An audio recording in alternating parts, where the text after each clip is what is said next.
काय बोलायला लागला? शेतकऱ्याला इज्जत असते वय?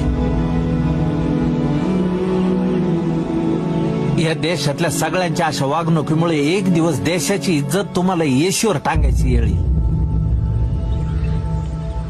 तवा सांगणार कुण नसन. अतिवृष्टी आली, ओला दुष्काळ, कोरडा दुष्काळ, रोगराई आली, कोरोनामुळे सगळं जग ठप झालं. थांबला नाही तो फक्त शेतकरी.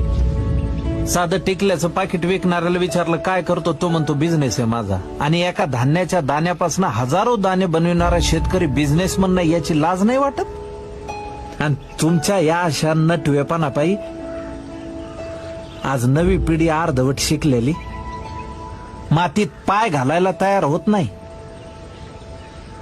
उद्या जर शेती करणारी पिढीच निपाजली नाही तर काय करणार आहे तुम्ही? का पैसा भरणार आहे? एक दिवस तुमच्याकडे खूप पैसा असन, खायला अन्नाचा कण नसन, त्यावेळी काय खाता? पैसे, नोटा. सांभाळा तुमची पोरगी. बघा शहरातला माणूस. चला.